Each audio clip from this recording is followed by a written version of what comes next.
बदलाव करता तो क्या बदलाव आया इतने साल में? कांग्रेस या फिर और भी जितने पॉलिटिशियन से कितना बदलाव किया? अगर आज आपके जैसा सुनिए, अगर आपके जैसा सुभाष चंद्र बोस और आपके जैसा महात्मा गांधी अगर यही चीज कंबल ओढ़ के सो गए होते ना, तो आज भी किसी अंग्रेज का लैट्रिन साफ करते हैं आप। मेरे हिसाब से हेमंत सोरेन छोड़ के कोई भी आए वो ठीक रहेगा, लेकिन ये नहीं आना चाहिए। अभी जब तक से जयराम महतो आए फील्ड में, तभी से अभी पूरा ग्रामीण एरिया का युवक लोग भी जग चुके हैं, खुद का भी जग चुके हैं। बीजेपी गवर्नमेंट, क्योंकि बीजेपी गवर्नमेंट में बहुत सारे हमारे कलिंग है। मेरी जॉब नहीं हुई, लेकिन मैं बहुत सारे कलिंग के जॉब हुई। ठीक, काम करेगा, वोट नहीं दीजिएगा। बिल्कुल, I don't believe in politics and such politicians. बड़ा ये देखिए, ये बहुत मतलब दुर्भाग्यपूर्ण बात। एक यूथ, आप बताइए कौन आएगा इस बार? आंसू हाँ। सुनीता चौधरी। चलिए यार, आइए। अरे बताइए, बताना चाहिए। मुख्यमंत्री महोदय यहाँ पर अभी आए थे, सुने उनको? बिल्कुल सुने। कुछ कहे मुख्यमंत्री जी? उन्होंने अपने जो काम किए हैं वो सब बताया कि मैंने ये काम किया, वो काम किया है, अपने कामों के विषय। बहुत सारा काम उन्होंने किया भी है, बहुत सारा नहीं भी किया है। जैसे आपको क्या क्या अच्छा लगा? जैसे बिजली का उन्होंने जो किया, फ्री करवाया, वो बड़ा अच्छा किया है।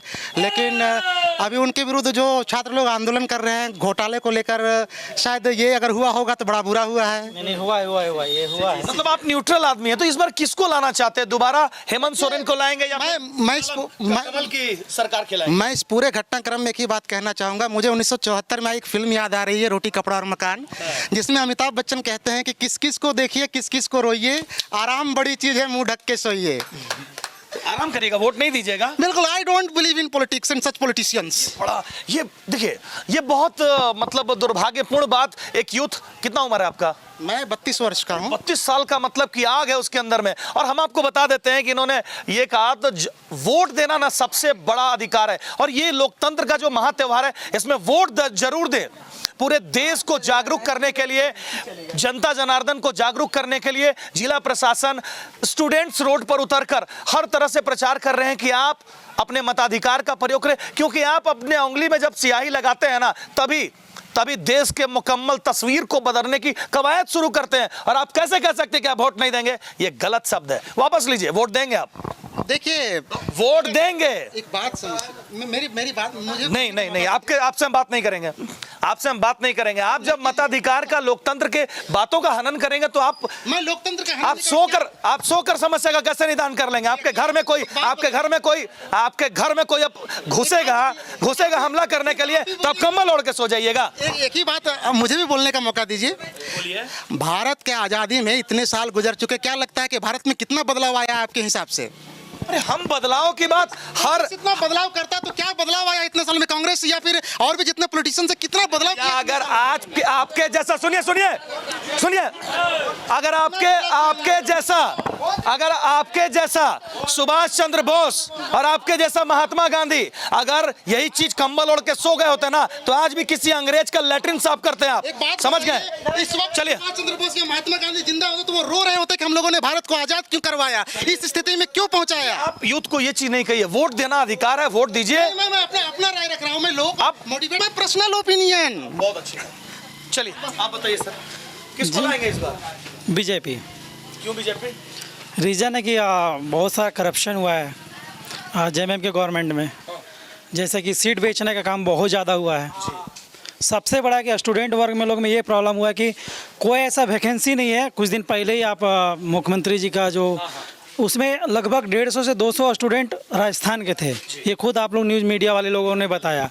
तो जब हम यहाँ झारखंड के होकर बाहर के लोगों को नौकरी मिल रहा है, आप ये सामने बिहार चले जाइए, हमें उतना नहीं आरक्षण मिलता है जितना यहाँ और लोगों को मिलता है। हर चीज़ में, चाहे लैंग्वेज में हो, कुछ एनीथिंग एल्स। आपको मैं पर्सनली बोलता हूँ कि मैं ऑडियो क्लिप भी करवा सकता हूँ। अभी जेपीएससी का सारे सीट सेटिंग हो रहे हैं, 70 लाख 80 लाख बहुत सारे क्लिप फ़ोन आते हैं दलालों का कि इतना आप दो, आपका सीट भी आपको कंफर्म हो जाएगा, सीट ये है वो है दिस। मतलब करप्शन का लेवल बहुत ज़्यादा हाई हो गया है। यहाँ क्या है, गाँव में लोग रहते हैं, जितने भी लोग हैं गांव में, उनको बस मतलब है कि हमारा ये यादव है, हमारा ये कुर्मी है, हमारा ये कोयरी है, हमारा ये सिंह है, बस यही, बस गांव का पॉलिटिशियन बस यही है। तो आपके अनुसार से झारखंड में भ्रष्टाचार चरम पर है और आप बदलाव करेंगे और फिर से बीजेपी गवर्नमेंट, क्योंकि बीजेपी गवर्नमेंट में बहुत सारे हमारे कलिंग है। मेरी जॉब नहीं हुई लेकिन मैं बहुत सारे कलिंग के जॉब हुई, ठीक है। लेकिन जेएमएम के गवर्नमेंट में हमें ऐसा कहीं नहीं लगा कि बहुत सारे। आप बताइए। मेरे हिसाब से अभी यहाँ आजसू और टाइगर जयराम महतो में टक्कर होगा। हाथ का कहीं यहाँ रोल कहीं नहीं है, क्योंकि हाथ में देखा जा रहा है कि उस समय मैं एक मेडिकल फील्ड से हूँ, मैं फार्मासिस्ट हूँ। और इससे लगभग 4 महीना पहले एक बात आया था हेमंत सोरेन जी का कि पैरासीट मतलब दवा कोई भी बेच सकता है। उनके हिसाब से दवा जिस तरह मार्केट में जिस तरह सब्जी बिकता है उस तरह उनके हिसाब से दवा बेचा जाना चाहिए था, ठीक है। लगभग 4 महीना पहले हम लोग जितना भी फार्मासिस्ट थे सब लोग धरना पे भी बैठे हुए थे कि उनके हिसाब से दवा कोई भी बेच सकता है। आप बताइए कि दवा का डोज क्या होता है, नहीं होता है, उनको पता होना चाहिए, या फिर सब्जी जैसा अगर उनके बस में चले तो सब्जी जैसा दवा को बेचा जाएगा और सारे यंग और जो भी बूढ़ा बुजुर्ग हैं सबको मारा जाएगा उनके हिसाब से। मतलब आपके अनुसार से? मेरे हिसाब से पॉलिटिक्स में उनको ही होना चाहिए जिनको कुछ नॉलेज हो। ऐसा नहीं कि कौन आएंगे ये बताइए ना। हाँ, जिनके पास थोड़ा सा इस अरे भैया मेरे अनुसार आपने तो बड़ा मापदंड बताया। मेरे हिसाब से हेमंत सोरेन छोड़ के कोई भी आए वो ठीक रहेगा, लेकिन ये नहीं आना चाहिए। अच्छा, आप भैया ठीक है। हेलो, मेरा नाम है पूरन करमाली, मैं आदिवासी आदमी हूँ। मेरा आदिवासी के सबसे पहले आरक्षण घटा दिया है मोदी, जो घटाया ऊपर से केंद्र वहाँ से, इसके लिए संविधान चेंज किया हुआ है। ये चीज़ नहीं चाहिए हमको। अगर जैसे कर रहा है ना, हम लोग को तो आदिवासी को कटोरा लेकर भीख मांगना पड़ेगा। एक की बता दे रहे हैं 100। अभी जो कर रहे हैं अभी हमारे झारखंड के मुख्यमंत्री बहुत अच्छा कर रहे हैं। मैं वोट तो उसी को दूंगा, आप मुख्यमंत्री उसी को मैं बनाऊंगा। मोदी जी तो कह रहे हैं कि जल जंगल जमीन को लूटे हैं और आदिवासियों का हित का अधिकार किए हैं, हनन किए हैं। फंसाया गया हुआ है, अधिकार लूट लिया है। आप बताइए, मेरा खजान पदार्थ झारखंड है पूरा, ये टोटल जाता है कहाँ, दिल्ली जाता है। इसका अभी रुपया देगा, अभी हिसाब देगा। काला धन लाया वो मोदी लाया, 1,70,000 करोड़ जो बकाया झारखंड वो देगा अभी झारखंड का पैसा। माने आप क्लियर हो गए हैं कि हम ममता देवी को जिताएंगे। यस, जिताएंगे और उसको विधानसभा लेके बैठाएंगे हम। सब बोला कि ममता देवी काम नहीं की, जब कुछ नहीं कोरोना था तो मास्क चलती थी। उसको छोड़िए ना, उसका मजबूरी थी। कोरोना में कोई काम किया है? बोलिए, आपसे हम बोल रहे हैं, विनती करते हैं, कोरोना में कोई किया, कोई मंत्री या कोई विधायक सब कोई किया है? कोई सांसद किया है? कोई कुछ नहीं किए हैं। मेरा नाम सुनील कुमार महतो हुआ। आपका चैनल और आपका दर्शकों को जोहार। बोलो। हम लोग चाहते हैं झारखंड का सभ्यता बचे।